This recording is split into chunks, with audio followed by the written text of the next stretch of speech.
c'est quand même un peu l'adaptation. Et je vais essayer de tenir le temps, Isabelle. Alors, j'étais invité à Rome, Isabelle, j'ai refusé, donc j'ai dit que je restais là. Et je regrette pas. Alors, voilà, le sujet, c'est l'actualité thérapeutique sur les uvéites non infectieuses. Vous savez que c'est quand même une bonne partie des uvéites qu'on prend en charge.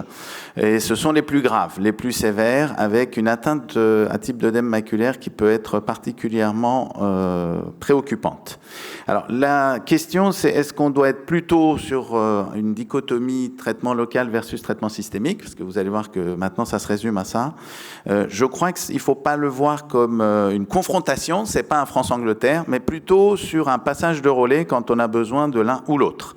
D'abord, pour vous rappeler que, mais il est tard, donc je ne vais pas détailler, que l'inflammation oculaire, même si Isabelle vous l'a très bien expliqué ce matin, ça reste quand même quelque chose de compliqué, tu es d'accord? Mais ces voies de pro-inflammatoires et anti-inflammatoires sont utilisées pour mettre en place des stratégies thérapeutiques, et c'est ça qui est important.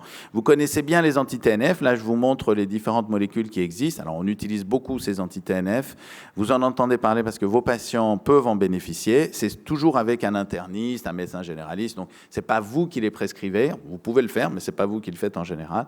Et donc, ça a vraiment permis de transformer le pronostic des patients en utilisant le moins de corticoïdes par voie générale. Alors, on a un groupe français qui est très actif, puisque cette année, on a fait un papier dans l'ophtalmologie, un autre dans l'American Journal, comparant ces différentes molécules. Et je trouve que ce qui est le plus intéressant, c'est de dire que quand l'anti-TNF ne marche pas ou marche moins bien, eh ben, on a d'autres possibilités avec les agents biologiques, notamment l'anti-IL6 qui remplace petit à petit l'interféron qu'on n'a plus, malheureusement, dont on ne dispose plus, avec une efficacité de l'anti-IL6 même sur l'œdème maculaire par rapport aux anti-TNF. Voilà ce qu'on peut obtenir avec l'anti-IL6 quand on a des œdèmes maculaires qui sont sévères, réfractaires et qui ne répondent pas aux anti-TNF, eh bien, on peut utiliser l'anti-IL6 qui peut vous rendre beaucoup de services. Alors, on a un protocole qui se met en place premier trimestre de l'année prochaine, qui est le protocole acélérine avec un ligand trap de l'interleukine 17. Donc ça va venir bloquer la voie de l'IL-17 que Isabelle vous a très bien montré ce matin.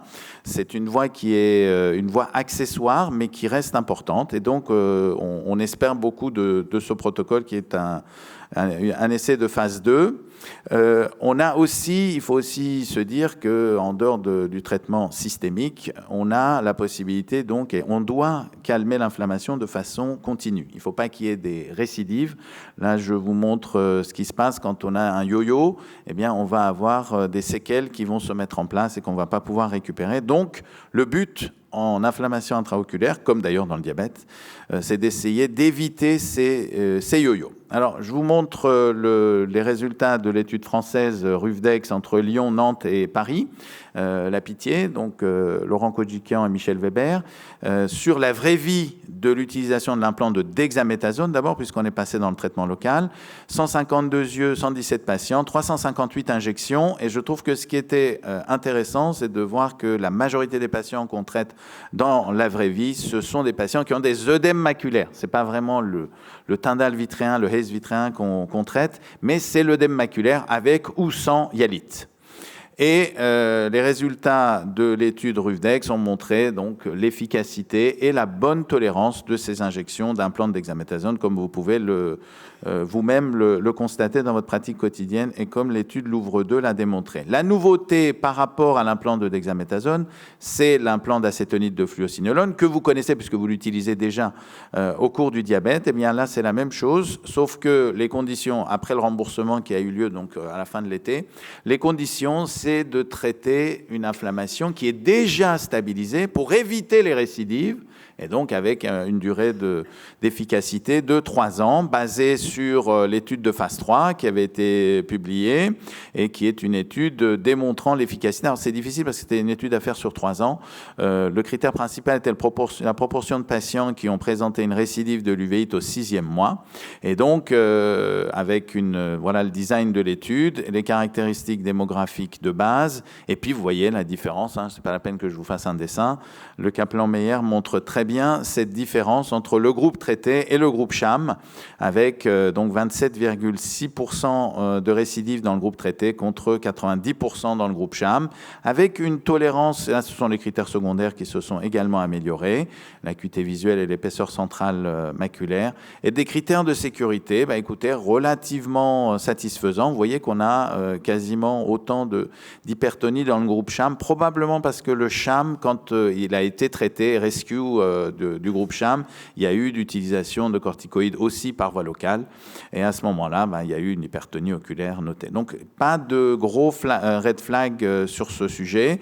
Donc, résultats qui sont reproductibles dans les études de vraie vie. A priori, on commence à avoir quelques éléments, notamment une étude qu'on va présenter, qui est nationale, qu'on va présenter à la SFO. Est-ce qu'il y a des recommandations selon le type d'uvéite? A priori, oui. Par exemple, la rétinochoroïdopathie de Birdshot, il a été montré par certaines équipes que quand vous injectez un corticoïde par voie intravitréenne, vous allez surtout être efficace sur la composante rétinienne et pas tellement sur la composante choroïdienne. Donc, dans les maladies comme la Birdshot, il faut aussi prendre en compte cette composante choroïdienne. Voilà un autre papier et voilà un autre qui montre qu'on doit aussi s'occuper de cette composante choroïdienne. L'étude nationale dont je vous ai parlé, 26 patients, vous voyez les villes qui ont participé et qui donc montrent une différence significative pour l'épaisseur centrale maculaire qui reste à 1 an. On a qu'un suivi d'1 an avec une stabilité de l'acuité visuelle. Il y a eu 26% d'hypertonie oculaire, mais toutes étaient résolutives. L'expérience à la Pitié-Salpêtrière, juste pour vous montrer quelques cas rapides. Un premier cas, vous voyez un œdème maculaire rebelle qu'on calme d'abord avec une injection d'Osurdex et dans un deuxième temps, moi j'aime bien 1 mois après, bon il y en a qui le font en même temps, moi je préfère attendre que la situation se calme et à ce moment-là j'injecte l'implant d'acétonide de fluocinolone. Là vous avez à 2 mois, donc ça reste tout à fait contrôlé, à 6 mois, à 9 mois, et à 31 mois, là je l'ai vu récemment, ça n'a pas bougé. Donc pour elle, c'est vraiment sur le côté qualité de vie, ça n'a rien à voir. Elle n'a pas une acuité visuelle à 10 dixièmes, vous voyez bien qu'il y a quelques séquelles, mais elle garde ses 4 dixièmes, elle est contente de ne pas venir tous les 3 mois pour une injection. Ce petit résumé, algorithme que je ne vais pas trop détailler, mais pour vous rappeler que quand on a une atteinte inflammatoire, il faut toujours éliminer une infection et un syndrome de mascarade. Et dans les formes non infectieuses, il faut contrôler l'inflammation, soit par voie locale, par des injections de corticoïdes comme on l'a vu, soit par voie systémique. Et ça dépend surtout de l'atteinte. Est-ce qu'elle est liée à une maladie systémique active? Là, il faut aller pour le systémique. Est-ce qu'elle est bilatérale? Et si elle ne l'est pas, si c'est une atteinte simplement unilatérale ou très asymétrique, à ce moment-là, on peut proposer le traitement local. Voilà, avec ça, je vous invite, en dehors de la SFO de mai prochain, j'espère que vous allez tous être là parce que c'est le 140e anniversaire, je vous invite au 17e congrès de notre société d'inflammation oculaire, Société internationale d'inflammation oculaire, à Berlin, du 6 au 9 septembre. Je sais que Isabelle est souvent avec nous lors de cette manifestation. Merci et bien sûr, c'est important, Athème l'a dit, allez les Bleus, c'est très important ce soir. On va tout de suite, on va pas prendre de...